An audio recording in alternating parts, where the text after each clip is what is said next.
It wasn't like today, it was garden country. That's the way it was. This is my maternal grandma, Bridget Gallagher. She lives in Clearwater, Florida, and she agreed to talk with me about her late husband, my grandpa, Dan Gallagher. Yeah, his whole life was about service to others. Born in Brooklyn, New York during the 1920s, my grandpa Dan came of age amid World War II. He wanted so badly to enlist, but he's 17 and his mother would not sign for him. So she forced him to wait until he was drafted. Drafted into the U.S. Navy in 1943 and assigned to the USS Eversole, a destroyer escort. The ship carried around 215 men. And the night that it happened was a full moon. It was 2:30 in the morning, October 29th, 1944, when a Japanese submarine named I-45 pierced the Eversole with 2 torpedoes. That impact knocked my grandpa Dan out of his bunk bed, causing bloody gashes on his head and leg. The ship tilted 30 degrees to its side and sunk in 15 minutes. My grandpa Dan and dozens of other men clung on to floatable objects and bobbed in the Pacific. It was raining and pitch black. They were covered in fuel oil. Minutes later, the Japanese sub surfaced and fired at the men with a machine gun, then dived only to discharge a bomb that caused a massive underwater explosion. The blast killed or wounded every man in the water, including my grandfather. He could hear someone yelling, "Help, help, help." And he never forgave himself that he wasn't able to save that guy. And he used to have nightmares about it for years afterwards.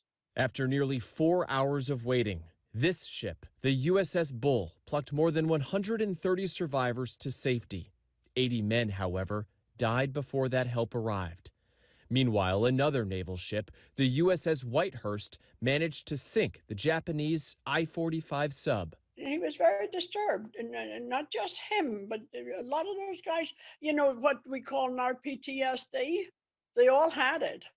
It just wasn't called that. The U.S. Navy gave my grandpa Dan a Purple Heart. He went on to meet my grandma and have 5 kids, including my mom. My grandpa Dan worked as a New York City firefighter and later became a baggage handler for TWA. He loved Brooklyn, his Irish ancestry, the horse race track, and just being around people. Oh my God, what wasn't he in?